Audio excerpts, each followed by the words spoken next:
let's continue where we left off. It's been a while. Well, yeah, man. Oh, it has been. I was excited to connect again, Yeah. honestly, and being on you'll be going on my podcast on this Honored. one as well. Honored. So I think it's to be the third time together doing this. Honored. So much like each other. Yeah. That's one of the cool things about social media is I don't think we've ever seen each other in person, have we? I think I met you when I spoke in Toronto at one last talk. It was called the Summit. That was so long ago. Yep, I remember you. Did you have a little baby with you or something? Yeah, my daughter. That was 5 years. I remember that. That was even 5.5 years ago.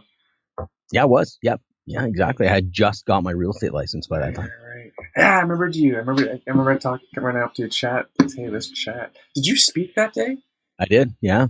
Damn, that's so. I remember what I spoke on. It was all the old belief systems, and I said, the whole. I remember that, man. Is whatever you believe, put it on the fire, let it burn, and whatever's yours, whatever's left, that's what you keep. Mm-hmm. You know, we've been born with so many different belief systems and expectations, cultures, and everything. It's like, what do we believe? It's like owning your life. So I remember that. That was pretty cool. It was terrifying. That was pretty cool. Remind me again what your dad did for a living? That my dad was a financial planner. Okay. So sales. I grew up with a salesman. Interesting. So I know we weren't planning on talking about this stuff, but I still think it's interesting because sure, man. I think you and I take it for granted because I think, I know that I read a lot about how important it is to understand human psychology for personal performance. Huge. And that was likely kind of like what you said. Throw what you believe in the fire because you don't know where your beliefs came from. Most of them were taught to you. Even if your parents meant well, like they all meant well, they all wanted us to do better than they did. Sure. Yeah. But sometimes they're plain wrong, right? I just feel like raising my kids. I've got a crazy background, but I'm raising my kids to do whatever they want. Mm-hmm.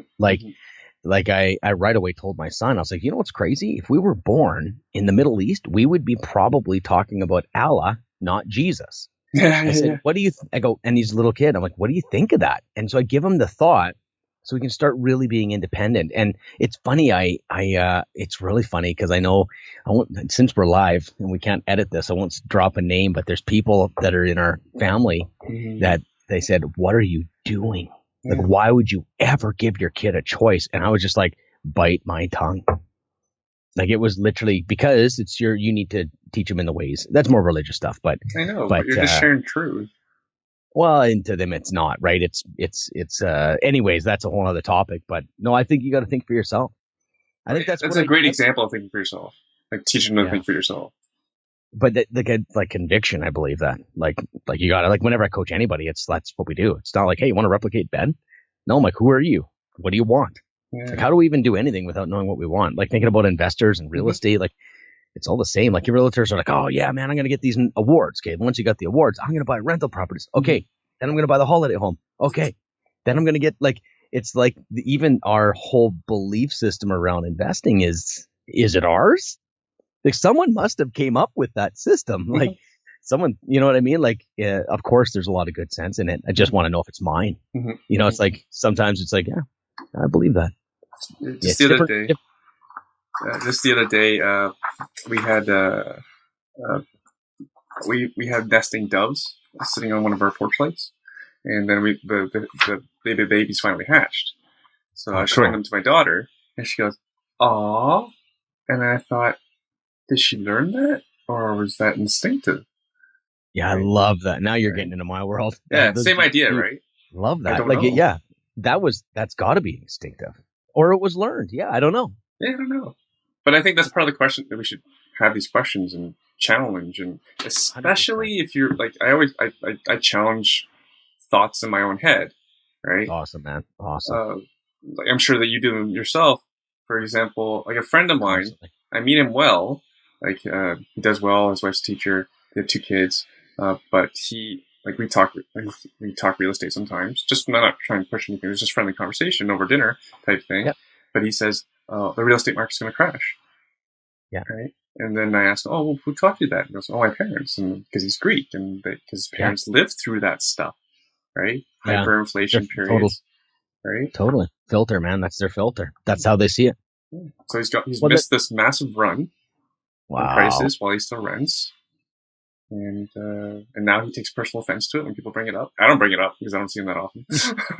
Well, it's just offense defense, right? It's super offensive, super defensive. I think this is position how people live. Like you keep safe, and that's good too. He didn't lose.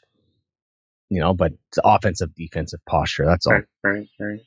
Yeah. The why behind it is my obsession. It's like, why is he like that? I can't stop thinking. That's where I find most success ever is the why questions, not how. It's always why.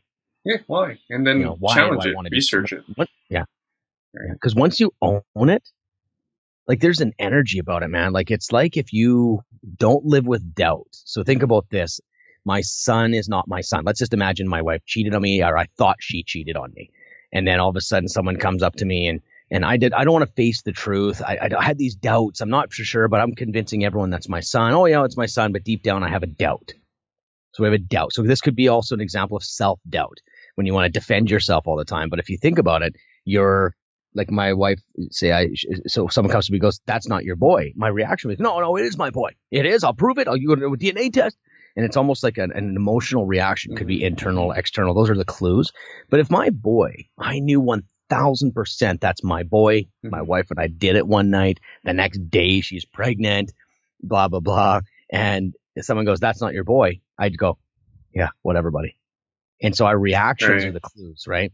So I think living with doubt is crazy to me. Like I can't, because and you always look at your emotional reactions, right? And that's always where you find out like, why did I react that way? And that's where you start digging. Because then once you own it, man, you're confident, your self-worth, you attract success. Way different game. That's when you start talking about the psychology tied to success. I think that's the stuff that's the hack.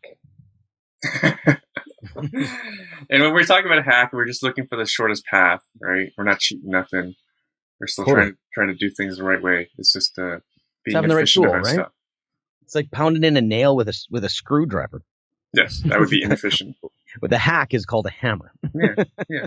For someone who didn't know, like, wow, you just hacked that with a hammer. Yeah, exactly. Or a nail gun, right? Yeah. Nice level hack. Great point. I love that you broke down what hack is. That's really cool, because really it's not anything other than finding a better way to do it, a more efficient way, the proper way, or whatever. Absolutely. And actually, that's a great segue into what we're here to talk about. Yeah. Because actually, let's so we want to talk about mind-blowing experiences for clients. Yeah, you bet. How did you go start on this path? Great question. I have spent some time thinking about this, because when you're teaching and coaching all the time, you have these natural things that you're doing all your life, and people are like, how do you do this? I'm like, I don't know. So you really spend a lot of time dissecting why do I. So at the end of the day, to be bluntly honest, I think at a very core level, I grew up in a way where I didn't feel loved by my family. So we'll go back because this is really where it comes from. Why it's natural for me, okay? Not like, here's this. I teach people, and it doesn't have to be natural, because it's an amazing system to blow their minds. And you'll see, we'll talk about that, obviously.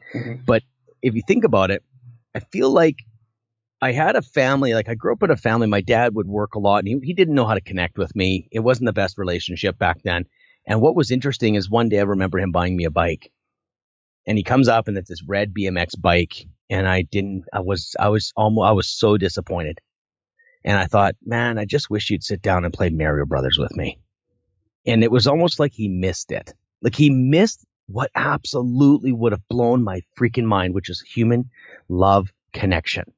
And so what happened was, it was like, yeah, whatever. Like by that time, I didn't like the guy anyways. So it wasn't authentic. It was like, maybe it felt maybe a little guilty for how he treated me or whatever. And it's just like, I went through life going, you know what would be awesome is to make people feel good.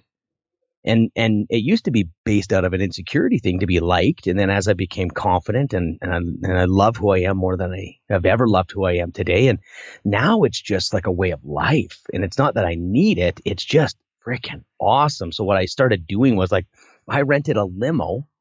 This is before any business. I was a teenager and I saw my sister. She never really had a boyfriend.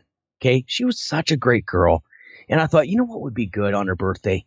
Let me just hook up. I got a limo for her.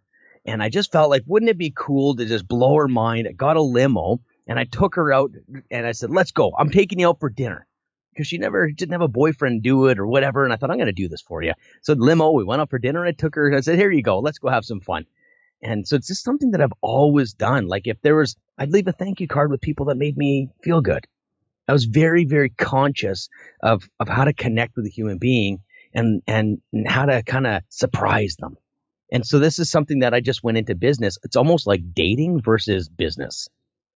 So that's maybe the origin story in a real Cole's Notes way of like the why behind why is it so natural just to make someone happy. Mm-hmm. So I feel like a lot of times we have our own dysfunctions, mm-hmm. but they can really turn into your superpowers if you get some healing and wholeness. Mm-hmm. So we always try to change ourselves. I think we embrace our stuff. Like, sure, I could have been a people pleaser the rest of my life, making people happy just so I could feel any sense of self-worth, but I don't need that anymore. But what I'm left is with a superpower world-class client experience, which is freaking awesome and fun. Mm-hmm.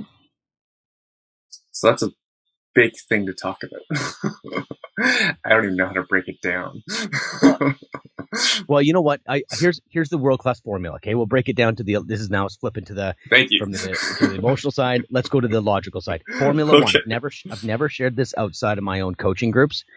World-class client experience formula. Okay, one, it has to be unexpected. Okay, which is the emotional reaction, and if it doesn't have an emotional reaction, we've missed the bar on the mind-blowing world-class experience. So if you're like it's funny because I was just telling my coaching group, I have a bunch of new clients through this program I'm running, and I do an interview and I say, what are you doing in your business that causes people to tell their friends to fire their real estate agent and hire you?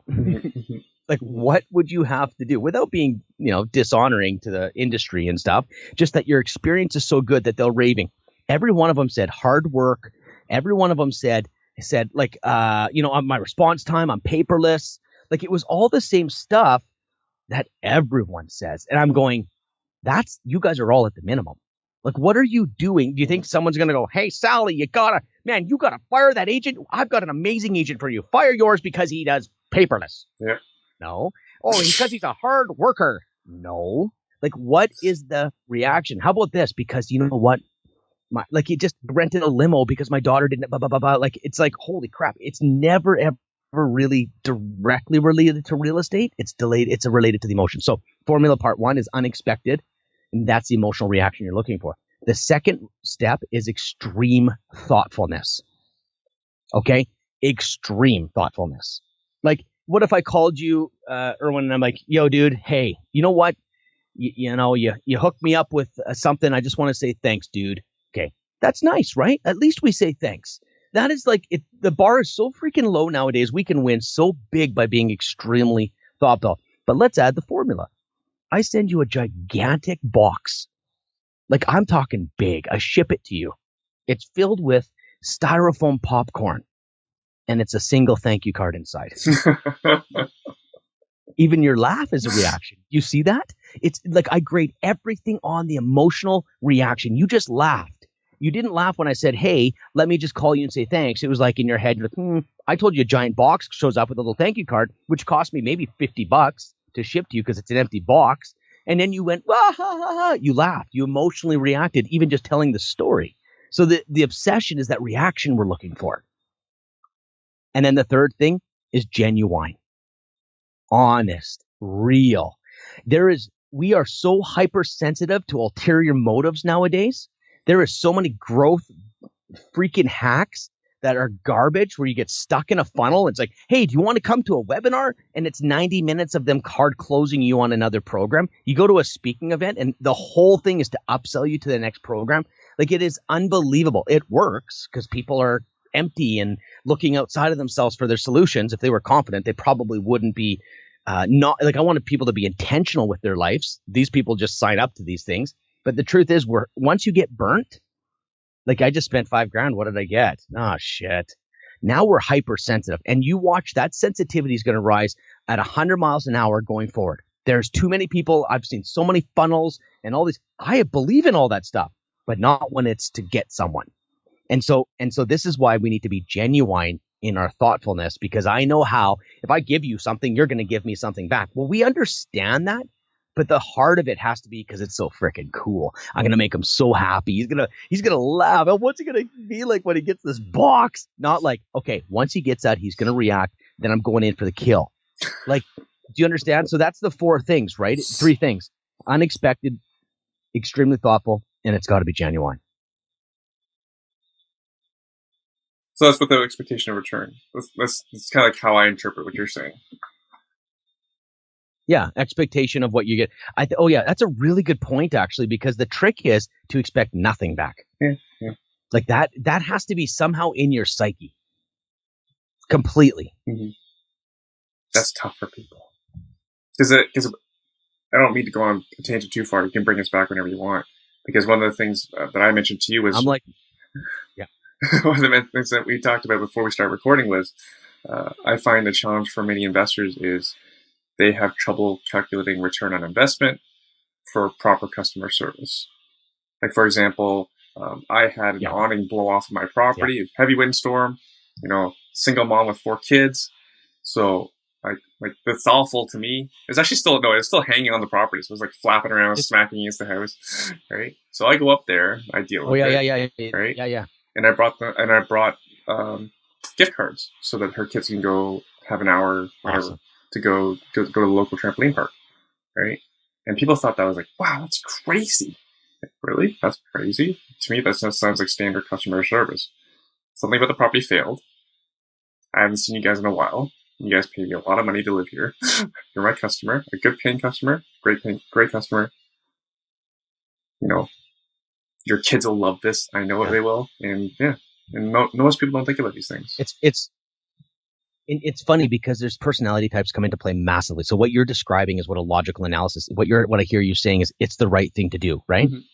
So that's one way to look at it. That's just 50% of society will do the right thing. Mm-hmm. The other 50% of society will have absolute, like, oh my goodness, they must have gone through so much. Like they would be so deeply, deeply involved in what they're going through mm-hmm. and everything. Not saying you're not. It's just that what do you lead with? It's like, well, that's the right thing to do. The other personality will be extremely like emotional about like the pain they went through. Mm-hmm. But at the end of the day, the thoughtfulness is the same. It's just how we get to it is different. Mm-hmm. And so that's just to understand, because some people might look at it too logically or some people might look at it too emotionally. But we need both. We need the logic and the emotional side to understand how do we get to that place. But at the end of the day, it feels normal for you because you're a really good guy. Just trying to do the right thing, Single mom, 4 kids. She probably wants a break. So, that's basically daycare, right? The kids can go bounce around on a trampoline while she can take a break. Yeah, amazing. Right? Like you can understand it. Amazing. Yeah, it's amazing. Like that. Once you get into it, it's easy. And do you know what happens? It becomes really fun because investing in real estate can be a very boring grind. Oh, yeah. And you're usually dealing with bullshit. Like you're dealing with stuff, man. I had 61 properties and I had 4 cities and I ran the management company with my company. Like I had built my own management company and it's like, it's a terrible job. It is like, and that's why the thoughtfulness of like, it almost gives you permission to let them down once in a while.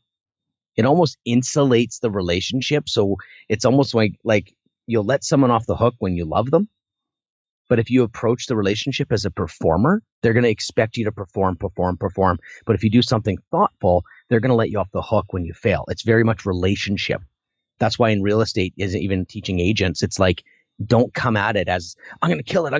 You need to connect, mm-hmm. because when you're killing it, you're not going to be perfect. Because when you do fail and you don't do a good job, that connection, that thoughtfulness, that's what insulated when you fail or when you drop the ball. Mm-hmm. They're going to be, don't worry about it. I remember that time you dropped off that basket for me when I needed it. But if you never do that in its performance, mm-hmm. they're just going to go, why aren't you performing? Mm-hmm. So it's positioning on that relationship, hey? Totally.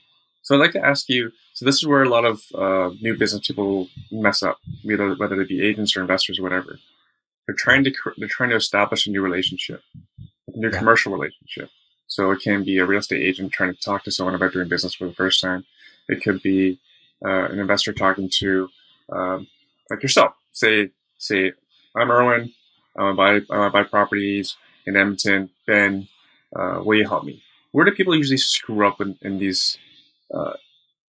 Actually, the question is, how should they do it right to start off the relationship? So give me the scenario. So like either it's going to be the same scenario. So you got one person's going to have an investment. They want to bring in a financial partner. The other scenario is that there's a real estate agent looking to sell a house. Kind of the same kind of thing you're saying, right? Well, the first one that comes to mind, honestly, is the guy that I'm not picking on agents. I just know that people have been scripted to say this, You so are I'll so use the kind. script. I'm just using their script. Hey Ben, do you Yeah. know anyone interested in buying, selling, or investing in real estate? Okay, so Didn't that feel scripted? Yeah. No, you know what though? Again, if it's authentic, it's not. If it's scripted, it is. Like I could walk up to anyone ever and say, "Hey, do you know anyone buying or selling real estate?" And they say, "No." Okay, great. So hey, if you don't ask, you don't get nothing. See you later. Super easy. But if you're following a script, then it's gonna be terrible. Because what's happening is that you're being someone else. So now we're getting into the world of own who you are, be intentional, be who you are, be proud of who you are. So if you walk up to a stranger and say, "Hey, look, I'm an investor. Do you know anyone looking at rental properties? I got this crazy deal." They're gonna, if they hate you, who cares? But if it's you're being yourself, you will get them to open up. But not if you're scripted, because that's bullshit. I don't believe in scripts. Zero. But that's because they lose the identity of who they are. Okay. All right. Weird answer for you. That wasn't like a direct answer. But no, I love it because I understand why scripts exist. It's for folks who it's a faster path. It can be considered a hack, right? Yeah. But more and more that I've been around, I find that everyone needs a custom solution. So a script isn't the right answer for everyone. Someone to create their own answer isn't the right answer for everyone. Like, for example, I have a script, I guess, but you can't, like let's say, how do you write a thank you card? Okay. You have to understand, like, if you're going to teach a script, the script can't be so you can get them. What we want to do is how do we connect? So again, it looks like I got a script. I say this when I'm thinking, like, when you do a thank you card. So here's an example to answer your question. So when you meet someone and you're trying to do a commercial relationship, you're trying to connect, I want them to be my agent. I've showed them one house, or maybe you've talked to them once over coffee to say you want to invest. What's the next move? The next move is to be thoughtful and surprise them, right? Do the formula. So what I would do is say something like, "Hey, Erwin, I just want to say thanks so much for meeting. You know what? The one thing I've learned in this business is trust is always earned, not freely given." That's a script. But you don't teach scripts because of the freaking script. You teach them why we wrote that and to own why. Here's why. In this business, I've learned means I am experienced. Second thing is, if you say something along the lines of, trust is earned, it's not freely given. Well, you're having mass respect to say, "Erwin, we just got to know each other. It's going to take time. We both don't trust each other right now, but let's give it some time. And I'm looking forward to maybe getting to the place where we trust each other." Like, it's so respectful. That script works so good, so good. But they have to understand why. So I say I'm not a script guy, but if we do a script, it's just be tied to connection and psychology, and you got to own it. If you don't own it, it doesn't have the same energy. Right. Yeah, I don't know if I call that a script. It's more like, in a few words, what you feel that you use repeatedly. Yeah. It's kind of an architected way of saying, "Hey, look, let's give it some." Like, it's just a really well written message. So, but yeah, when you do like door knocking, or someone does door knocking and has a script, it's terrible. It's imagine dating and just having a script. That's what exactly we're talking about. Right. "Hi, my name is Ben. Just so you know, I'm a nice guy. Oh, you look pretty." That's what it feels like when someone's doing a script and they don't know why they're doing it. You did door knocking, did you not? To start off? Oh, yeah. Yep. Door knocked. Yeah, absolutely. What do you recommend folks do now? Would you still recommend door knocking? It's very much who you are. So if I was to coach someone, then it's who you are. So I think if you have a listing, you can really maximize it. But you got to understand the system. Like, the how-to doesn't matter. It's meet someone. If you want a real relationship, it's going to take 4, 5, 6 times with that person for them to develop trust. So if I meet someone at the door and leave and I have a good experience, if I don't have a reason to come back, it's a complete waste of time. You just went to like a 1% chance of a sale. Same with investors. Same if you want to land an investor, build a relationship. Don't go in for the kill out of the gate. If you get lucky, you might. That's why people fail, because they door knock. "Do you know anyone buying or selling? Do you know anyone buying or selling?" But what if you dropped off and just said, "Hey, look, Happy Canada Day. Here's a flag. My name's Ben. By the way, would you like to know what everything sells for in your neighborhood? I've got a neighborhood I got a neighborhood watch, and all I'm going to do is I'm going to putting everyone on the neighborhood watch. You can find out what sells. You know what? Even if you don't even need to sell, no big deal. Maybe someday you might know someone. See ya next Christmas. I'm there again with a Christmas mat. Here's from $10 from Home Depot.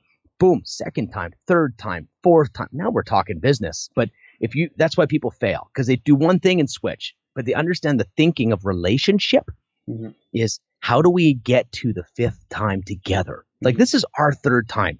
You had your team come to my event. Like I might go up in November to your event. Like there's a relationship. Years ago we met each other through our mutual friends, and you saw me speak, and like we connected at the Phillips event. Like it just takes time. It takes time, and we just want to go in and boom, let's get it. Yeah, so people want that quick kill. They just want that quick kill, and I'm all about the quick kill. If it's sitting there, I'm going for it. So that's the other side of it. It's two sides of my mouth. If a guy's sitting there going, yeah, I need to sell. Oh, I'll talk to you next week. No. What's your name? What's your number? And get out of that moment as fast as you can, because the only mission is to get to the next meeting. And if you've got that mission done, promise that you will do something, then follow through, which is the establish your trust. Because if I said, hey, let's go on the podcast, it's at 2:00 and I show up at 2, we've subconsciously can trust each other. So you want to manufacture that by an action promise going, yeah, I'll get that to you. And then you do it. So now these are functions of how to build the relationship. That's why you promise something. Here, I promise I'll get that to you tomorrow. You've just set it up to build credibility. Then you get to the next meeting. But then if you can listen, you find the thoughtful move. You listen, your kid ups the Lego. Week I pop in. I was at the store. It was on sale. You make it a big deal. Oh, I saw it and I thought of you. Just, the Star Wars collection. I thought he might like it. I was just in the area. I bought one for my son. What's he going to say? Who's he going to use? I bought him Star Wars Lego. That's the unexpected world class. And that's what you do. In every relationship, whether it's business or not, I think we need to be doing that. Wow. Blowing. I don't know what your marketing spend is. It's not much. It's lean. It's lean. Really? Christmas mats for how many? Because once you, what's that? $10? But $700? Like, I don't know. Like, I don't do the whole neighborhood. I do that when I'm doing stuff. It's not like I've done the whole neighborhood. I've done 9,000 Canada Day flags back in the day with a brochure that says, please enter my contest. And then they all had to come back to me rather than just dropping flags. It was a contest. I did 9,000, had 20 people at 2 a.m. Everyone had a route. I did that with pumpkins. Like when you start as an agent, get ready, because you need to hustle. Like there's nothing else you need to do, because the more people you talk to, the more you're going to get business. This is the biggest problem, is that they think they do some friggin' social media post. No, you got to hustle. Once you're in the game, then you go off referral. So the problem is they hustle. They didn't build a referral base with blowing their mind on the way up. So they're weak on referrals. So when the market turns or they get busy, the referrals aren't filling the business anymore. So you always got to go get new. And that's where burnout happens. And that's why you need a business versus just having a job. You need an assistant so you can get out of that hustle. It sucks. You think I want to do that again? Not a chance in hell. There's nothing fun about working that hard. What's fun is building something cool. And having wins. But I think that's a big, same thing with, you want to find an investor, go talk to people. Like, I'm loving this. I'm hoping the listener appreciates this, because you're talking about your system, how you built it up. Because the mistake I find a lot of people, new people in business make, is they go direct for the kill. Like the script I told you, right? Yeah. Do you know anyone interested in buying, selling, or investing in real estate? Looking for the only sale from that is usually the instant kill, right? Versus you're looking for, like, the instant kill is there sometimes, right? But that might be 20%. Yeah. Like for a business like your size, that might be 20% of your business, right? So they're ignoring the entire 80% of the business, which is what you did by doing the getting 100%. Attention with the flags, the pumpkins, the Christmas mats, right? Totally. And then the following up. How about keeping your client? Like, it's a weird thought. Like, how many times does a real estate agent sell a house and that person previously had an agent? 99% of the time, correct? Like, how many times, unless they're a new buyer or a new investor, minus just those, every other deal you ever do, you're taking it from an agent, right? Yeah, it's tough. So, why don't we start a business, Erwin? The only thing that we'll do, you're going to pay me, we'll do this together. You're going to pay me $10,000 to remind you to follow up every day. That's all. I'm going to just have someone to remind you to follow up with your leads and follow up with your past clients. That's the entire coaching program. And I bet you I put 50 G's from that 10. Mm-hmm. You see, because where's those clients? They're like, I'm getting clients every day from these people. Like, where don't you have a net? Don't you have somehow to keep them? That's why we do the birthday system. Every single client forever gets a fresh cooked dozen cookies on their doorstep on their birthday. Forever. I got people 5 years later going, man, I can't believe you're still giving to me. We're in the game. It's $30 a year for that client. But the thing is, the most people are hustlers. I just really have a passion to teach real estate agents to build a business. And a business is something where you outsource things. You have an assistant. You put systems in place, but never sacrifice the world-class experience. A lot of guys are systems guys, but they systemize so much that they lose the experience. Like, yep, I connect with my clients 50 times a year with my email drip system. And have you called them once? Have you had anything emotional happen in the year with that person?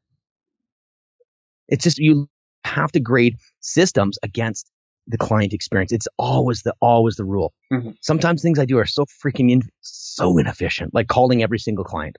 That'd be pretty inefficient because you could probably just send a text message. But but if you could price out the loss of business because you become too efficient. So that's two sides of my mouth, right? You need to have a business running on its own so you can just focus on doing sales and marketing, or you'd be real. Anyways, yeah, kind of spinning around in a circle here, but. So Ben, I'm going to stress you on this one now. We mentioned this offline. I like that. Okay. We mentioned this offline. So actually, no, this is actually a good one. Let's do it. I've been hearing a lot about from other Airbnb investors, people who operate in Airbnb or short-term rental, and apparently, well, this is right up your alley. Apparently, a really good business opportunity is if you can offer an experience, not just a stay, not just a room, a house, whatever it is. You can actually earn more income from it. So the first thing that I wanted to ask you was, how can, first of all, so I was writing a chapter on how to run an Airbnb, and then my first thought was, again, most investors have never taken any sort of education on customer service, having some above average level of empathy for their customer. Yeah. Right. I'll give you an example. I saw a Facebook post in a Facebook group around Airbnbs, and someone has shared a screen capture of an Airbnb host just ranting. This is in their ad, so this is the first impression anyone has that's trying to book their place. People are funny. This is hilarious. It's like, if you do not understand technology to how to use a keyless door lock, do not book this property. Vote for me. You're an idiot. Yeah. And when you leave, I'm going to slap you in the face. Woo-hoo! If you do not know how to use a digital thermostat, do not book this property. If you're that much of an idiot, don't call me. Like, you know what? But the thing is, though, this is where everything has to be a psychological thing. It has to be an internal look. It all comes back to that relationship with himself. Whoever's saying that, I want to ask that guy what's going on in his life. Like, truthfully, I want to break that guy down and be like, why are you so unhappy? Mm-hmm. Where did you get screwed? Let's talk that through. You don't need to live like that anymore. That's my heart. Mm-hmm. The poor guy. I think what an asshole, but poor guy. It's kind of the mix. Like, what an idiot. Like, I feel like you're going to make me feel like an idiot. I want to know why. So, because we can learn from that, right? Like, where are we doing that? Like, where are we in a subtle way? Like, we're not doing that. That's pretty bad. Mm-hmm. But where am I still doing that in my life where maybe I'm still a little bit harsh? Mm-hmm. Maybe I'm still a little bit arrogant. Mm-hmm. And like, where am I doing that? Because I feel like we're laughing at this guy, but in a weird way, we're all like that at some level. And if we can look inside, the businesses will flourish, as we can see right there. If that guy was a really loving human being with amazing energy, every single thing starts from that. And then now let's talk about how to blow these businesses up. But the driver of the car needs to be looked at, right? Yeah. The driver who is the guys who win the races. It's not the car. Mm-hmm. We always want to build the best car, but we're not good drivers. Mm-hmm. Anyways, sorry, man, I went off on a rant there. No, but you actually gave me an idea. For any of my Airbnb customers that have a decent blank stay, I'll send them a dozen big fresh cookies. Kidding me? Set it up. Let's go talk to a cookie place, right? Get them to search to do the whole thing. You just order it, and boom, they drop it off. Mm-hmm. You don't have to drop it off. Damn. Okay, minutia question. You send it to the work or to the home? Well, what I think I would do is if we want to get into it, we're going to play a little bit. I'd say like this is playtime. It's like a client experience audit time. So it's like the mission is, how do we get your Airbnb clients to tell every human being that the only place in the entire planet that you need to go is to Irwin's Airbnb? What would we have to do to get that reaction? That's my obsession. Mm-hmm. So let's think about it, and then let's try to double that, and let's try to double it again. Mm-hmm. And let's try to do it as cheap as we freaking can. That's my mission. So why not do you have their home address where they're from? Because that might be a little, remember, we need unexpected. We need thoughtful, extreme thoughtful. There's the system. So like if you could say, hey, look, I need your home address, and you mail them something like that, like peanut brittle, or just like, but if you want to go real world class, you find out who they are with a phone call strategically. Hey, awesome. What are you guys doing? What are you guys doing for fun? Oh, we love cycling. Oh, no, wait. So you help them there. You be really good. Remember the minimum, really good, high serve, clean place, good price. Like you give them all the stuff that wins. But then now it's like, okay, that's minimum, done. Everyone thinks they're finished at that point. That's my starting line, right? Mm-hmm. So it's like, if they're cycling, guess what I'm doing? Maybe I ship them a miniature bike. Maybe it's a pizza cutter that's a freaking bike from Ben, the Airbnb guy. Like, it's cost me $12. And it's like, I hope you come again. Like, you're getting 5 stars every time with a pizza cutter, but I did it from a personal, quick little conversation with each one. Yeah.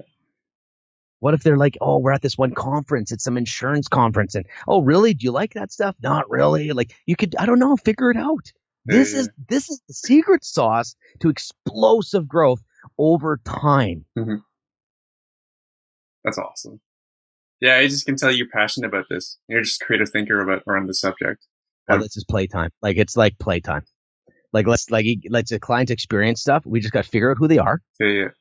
Like I've done stuff like, even for example, say your podcast guests just happen to me that, you might be able to do something for me, but no. But I'm saying though, like for a podcast guest, think about this. I've done some things, but I don't share. By the way, the other step is this: never, ever, ever publicly share it, ever.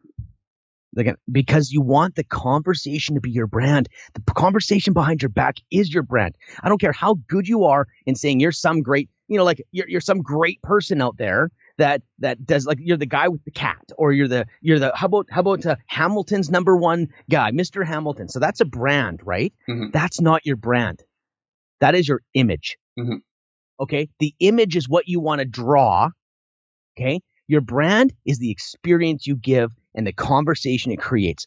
I don't want to debate what that is. That's just the way I think. And I absolutely think that with purpose, because what happens when you think that? You run a different business. Every single activity you do will be absolutely to think, how could I create a conversation that freaking creates mass reaction? Rather than like, oh, I did great. No. Your conversation, and that's compounded. That's long game, because in 5 years, you'll start realizing it.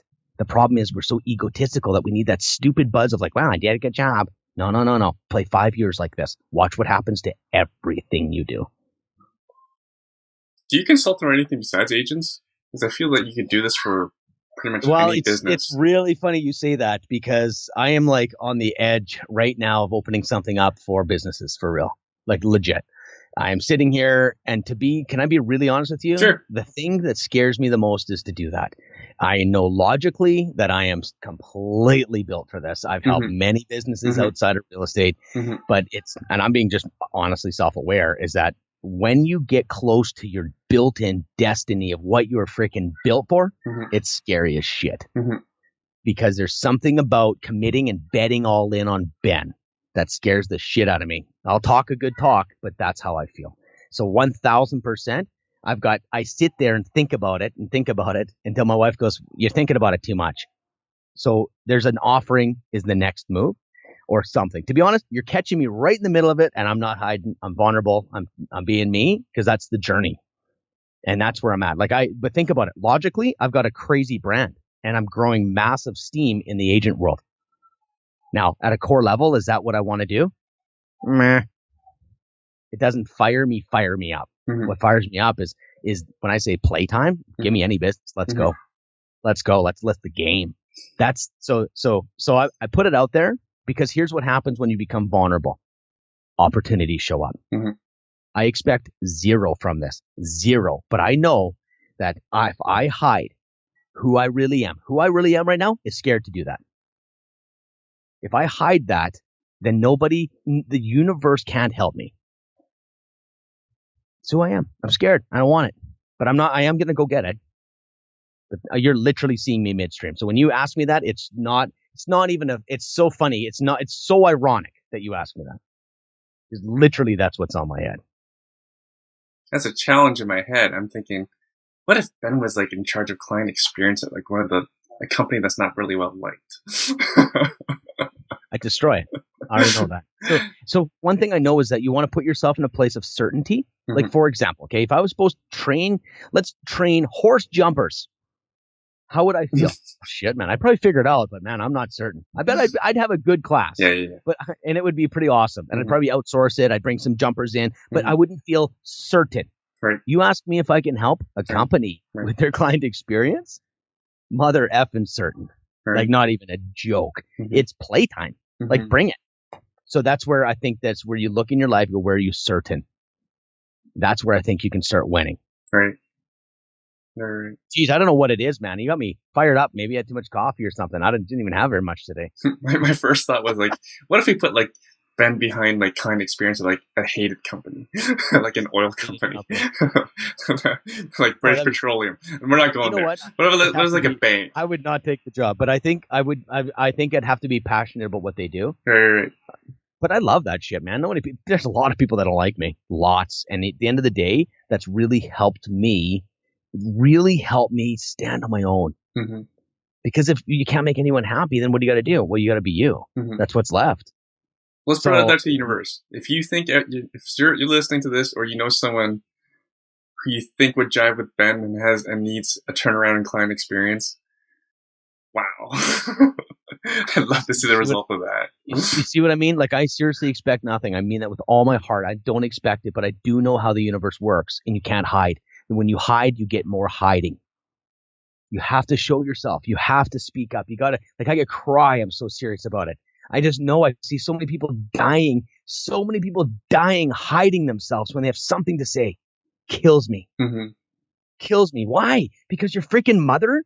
Because of freaking like your dad or your friend or some stupid person that's trolling you on Facebook? You're not going to speak your own truth? Mm-hmm. Fuck. Well, then guess what? The universe does not see you. Mm-hmm. And all your dreams are just going to sit there and rot until you can show who you are, be who you are. Now I'm preaching. Sorry, man. I feel like I'm just too fired up. I don't know what it is, man. I think one of the challenges today is that people are more distracted than ever. They don't have that internal dialogue, or they give themselves the space to just let their mind go. Like meditation, for example. Like, for example, a friend of mine said, "Hey, you ever drive without the radio on?" Like, I'm like, all the time. Yeah. Like, really? That's crazy. Like, it's crazy not to, because we always have these devices in our phone, and before the devices, we all had newspapers or magazines. Like, people are always like consuming something instead of allowing their mind to have some time to self-reflect. Yeah. Right? Could I be doing more? Am I happy? How do I feel? But then, right? It's all that. Those are the questions that we don't want to ask, man. It's funny because I just signed up 13 people for my business from within mentoring group. It's a year long. And what's crazy, I did this application, right? But whenever I did my first, like, I do a first breakdown session with them, and I said, how is it filling out the form? And I'm looking at it. It's not even that vulnerable. It's like 5 things you like about your business, 5 challenges. Like, it's like 5 things you don't like about yourself. There's a little bit. But every one of them's like, oh my goodness, that was so vulnerable. Like, oh my, I'm thinking, wow, I didn't know that reaction was coming, because in contrast, it gives me a clue that who's getting real with themselves, because we're hiding. We're just hiding. And it's just society. Women wear makeup. That's a hiding. It's hiding. I don't think my wife's take off makeup in 30 years. I get to see her, and I think she's absolutely gorgeous. I got dressed up for this interview with you. Did you? Collar shirt on. Did my hair. I did my hair too. Look at this. Shiny. I might even have a stained shirt on right now. The stain's under my camera, so I'm good. Yeah. I'm wearing shorts. It's hot over here. Did you hit the gym today? Not today. I was only asked because I did. That's why. Good for you. We gotta hang when you're in town. You know what? Yeah, I've had this weird injury on my shoulder, like from working out and not doing it properly. And it's been like, I went to the doctor and everything. They're like, yeah, it's a tendonitis or something. And I'm like, what the heck? And yeah, it's 10 months. I'm like, what the heck? But it's true. Like I was working out. So now I got a whole new workout routine just completely based out of, and it's been getting way better. But yeah, no, working out's amazing. But yeah, no, I really, as I'm getting older, I'm healing slower and different things. And I used to be bull in a china shop. I heal, boot, break my leg, heal her up, let's go. And something about, I think the universe is telling me to take care of myself. How old are you now? 38. 38. You're still young, but in my opinion. I'm How old 40. are you? 40. Ooh, old mofo, you know? It's actually funny. More recently, I found I needed even more sleep than I thought I did. I'm just one of those types. Yeah. Starting to feel that too. Self-care has become big this year for me. I feel like I hit a little bit of burnout, to be honest. Just not hitting it hard, but I was teasing with it. And I went, but I already know it's okay. Slow it down. Go home at 3. I have this obsession of being productive at every moment of every day. Right. On whether it's hanging with my daughter, whether it's like I'm doing. But I'm starting to just let myself off the hook. My business is running on its own right now. And it's like to be okay to do that because burnout takes 6 weeks to 8 weeks to get over. So it's like, yeah, I was teasing with it. And then I got this injury in my arm. Then I'm like, not sleeping enough. And then it's like, holy crap, realizing it's becoming really, really important to me now. Way more important than it's ever been. This young buck that can take on the world and destroy everything and get up and go again and go again. Feel like, you know what, it's time to take care. Time to take care of myself a little bit. But you got to listen, right? That comes from listening. Well, when you're hurt, it's easy. So you have your real estate business with your realtors and your investments. What else do you do? You mentioned coaching. Yep. Yeah, I've been coaching for years. I actually started outside of real estate, worked with energy companies. I had video companies, and I just niched out in real estate, became a real estate agent. And I said, I'm going to coach people from the ground up. And that's 6 years now of actual just agents. So I have a company called, I got a agent from within academy.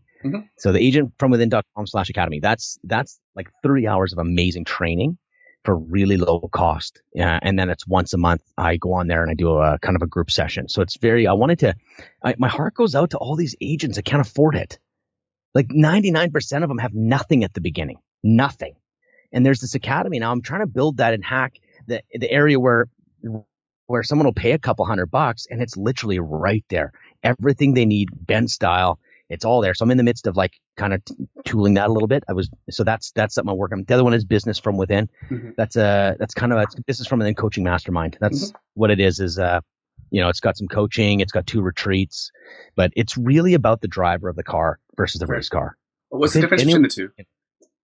One is just more like a subscription academy. It's more of a group where they can get to me at a really low cost. The other one's like, it starts at $12,000 just to start doing coaching together. Nice. So the other thing I have is obviously my podcast. It's From Within. It's called From Within, the podcast. And that's more my heart. If you want to find out who I am, that's me. That's like, we have amazing interviews, but at the end of the day, it's all within. Look from within, from within.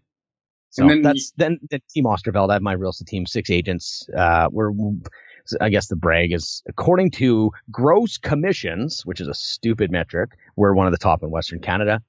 Imagine if we could be graded on net profit, like a typical freaking business. We grade ourselves on our gross commission. So if I spend $1 million on marketing as an agent and I make $1 million, I am broke, but I am a god in real estate. Oh, you made the diamond. Oh my goodness, he's amazing. No, like net profit is the number. You get that. Well, yeah, and we'll share it now. It's one of the truths about real estate investing is the folks that everyone knows as a household name. If you see like billboards and billboards aren't cheap. Because I know one guy in my town, lots of billboards. I heard his marketing is close to $1 million, so he might gross like 1.3 for a fair sized team. Like that's not just much. Doesn't much. But it's when it's good, it's good. When it's bad, it's catastrophic. So how do we mitigate that risk? That's where world-class client experience, because it's free. And there's always come back to you. Like imagine every year you gain another client, you gain another client, and eventually you got 400 or 500 clients on the list. What if it's 10% referral every year? That's 50 deals a year. You got retirement. Like it's a system that's, I don't understand it. I'm so confused by the industry. Everything is on gross. It's all about pushing you to make gross And I don't know. Anyways, it's just a hustle, and broker just trying to keep you in the game and collect as much fees as you can. Like everything's so self-serving. I don't understand. Mm-hmm. I don't understand it. And then you have events too. You have live events. Yeah. I went across Canada there last year. August to February was the tour. It's busy. The art of building a real estate business, and that's 2 days of everything I got, put it on the table, and so far the feedback's been pretty spectacular. Mm-hmm. It's never seen nothing like it. I don't have an upsell. It's just legit dropping it, and so that's fun to do, man. That's fun, and I think it takes a lot of work to put your own events on where you stand alone. Like, think about it. It's so much easier to get a famous guy in. I just did it myself. By the way, I think you are doing that, aren't you? By the way, that's way easier. Trust me. Like, who's Ben? You know? Everyone knows Ben. Nobody knows this Cardone guy. To be honest with you, speaking is like, it's just absolutely my favorite thing. Like, if I've done I've done speaking engagements from all over the place. I've had a few different requests lately. It's just a different flavor. You know, when I go speak, it's people are finding like what's happening in the real estate world is most real estate agent speakers, most real estate speakers are all the same. They're all the same. They might be, and if you're lucky, they're really motivational, but they're not really leaving them with anything that changes their life forever. Mm-hmm. And so I come in and I challenge their soul and give them amazing strategies. It's kind of a weird mixed up thing. So speaking is really, really good. Like, I think that's going to be something that's going to keep growing too. So I just got a couple things going on got a beautiful family, 5 kids. Only 5 kids. I can honestly say that they're really into me, and we have an amazing relationship. It's funny saying that because so many people say that and it's bullshit, including me years ago. I used to say the same thing. Oh yeah, my kids are good, and it wasn't true at all. Mm-hmm. It's as true as it's ever been right now. My wife and I have conversations around like the most insane, honest conversations, like around sex, masturbation. We talk about like inner desires that you would never ever tell like your wife. We really, really talk about everything, and that's something I think is in the future as well, is this relationship with your wife and relationship with others. I think that we don't have the honesty level that's needed, and it's not about being a great husband. It's about being deadly honest with each other, and that's where connection is, right? So yeah, no, that's been really good too. Yeah, that's all that's going on. That's all. You're busy, dude. I pulled her back a bit too, so that's why I decided to celebrity. Yeah. No, I'm not doing any events right now. I don't have any speaking engagements booked right now. You know, so you're in town for something you mentioned before we were recording. In Toronto? Oh no, you were saying it was a retreat. Yeah, Business from Within, the Mastermind retreat's coming up in October. Yeah, I got some amazing guests coming in, and that's for agents right now. I've got a couple people that aren't agents that might come, but we're getting pretty full. That's the 1 year. If you're an agent and you're really interested in working directly with me, it's going to be inner work, and everything that I have real estate wise is yours. You can have it all. I don't care. Every single thing, every strategy, everything's yours. As long as I can go within your life and you can go within my business, that's kind of business from within. Very cool. So very cool. It's an application invite only. I got to pick the people that are wanting to take that journey. And where can people find out about it? I literally do not advertise this program. And I we can't even talk about it. We have to edit this part out. Yeah, like I might have to kill you. But no, we have to kill everyone that listened to this part. The truth is get a hold of me, private message me, PM me, DM me. Let me know. We can have a 15-minute call and see if there's a fit. To be honest, right. Like if you want to become a multimillionaire, don't call me. If you want to have a business that serves your life and you want to find happiness, fulfillment, and you want to use real estate or a business to serve that, then yeah, that's my thing. So, and where can folks find you? Oh man, I'm everywhere. Facebook, my personal Facebook, social media, lots of websites, right? teamosterveld.com, agentfromwithin.com/academy. But yeah, if anyone wants to find me, they can find me. Awesome. And you're coming November 9th? You're coming November 9th. Tell me about what's going on. November 9th. What's going on? I see it from a distance. I want to hear about it. We're live right now? I don't even know if we're live. Never live. We're live. Okay, well, let's tell the world what's going on. What's this November 9th thing? Wealth Hacker. It's a crocheting conference? Big crocheting conference you're into now? No? It's a wealth hacking conference. It's everything I've learned about the the most direct path. It won't be completely stable, because that's bullshit. It's gonna be ups and downs. Nothing perfect. Uh, Yeah. but yeah, it's wealth hacking. It's the most direct path I've learned in my 100+ interviews of people, in my years of networking with folks. Our keynote speaker is Grant Cardone, who's possibly the greatest wealth hacker, number one in demand speaker on the subject. And then I have a whole bunch of friends that I've met along the way in my journey of being an investor. Folks who do stocks. A good friend of mine, Omar, is a option seller, and he makes 6 figures just by selling options on his phone. 15 minutes a day, makes 6 figures doing that. He's been doing that for several years, and he's been able to do that. And that's how he raised down payments for all of his 30+ property investment portfolio. And then I have friends who had to rely on private lending and real estate in order to take 4 years off to grieve the passing of their partner. Right? I have people who had to live and die by these strategies. So private lending, and then we have a lot of friends that you and I both know, people like Russell Westcott, who's bought 100+ properties with other people's money through joint ventures. Pierre-Paul Turgeon, best speaker I know, educator on the subject of apartment building investing. He used to work for CMHC, right? Yeah. He used to underwrite the deals, and then a later job was he used to analyze how deals went bad. The deals that came back, then actually had claims. I heard him talk. He's just humble too, and he's got a great presence. I like hearing him. Yeah. Heavy logic guy, but he's a good-hearted guy too. He during the Fort McMurray fires, he was giving out rentals to people. If he had vacancies, he would allow families to live in them. Beautiful. Yeah, that's just to me. I'm like, yeah, that's amazing. That's great. Of course, Need you there. That's awesome, man. Beautiful. Well, yeah, is it how long is it? How long's is it a day or 2 days? Right now it's 1 day. Right now it's 1 day. 1 day packing it in, hey? Yeah. 9 to 5. And then there'll be a VIP session for folks who have with VIP session, who want the VIP meet and greet with Grant Cardone. And Grant is 3 times New York Times bestseller. And his real estate portfolio. So he has a limited partnership. So it's an investment fund that owns all multifamily properties, and it's over $1 billion US in assets under management. So he's legit. Oh, he's a sales guy too. He's a sales trainer. You'll get along. He's a straight up sales guy. I can tell. Mile away. I think there's, to be honest with Grant, I get a little tired of the rah. There was one video, to be honest with you, that he talked about his story. And I really think if I was, man, I'd like to hear him talk about his, like he's so freaking strong and impactful. I'm like, tell me about your story. Tell me the origin. And he may be doing that. I just don't follow him too much. But I heard one thing from him and I'm like, I instantly went from like, yeah, he's a big guy to, oh, wow, he's a good dude. Like it was like this morphing of his story. I was like, oh, wow, interesting. I now understand where he comes from. That makes so much more sense. So like, I love it. He's just being him, man. He's doing great, like I love that. Yeah. No, I actually think you'd jive with his story because he lost his dad at a young age. And that turned his life to alcohol and drugs.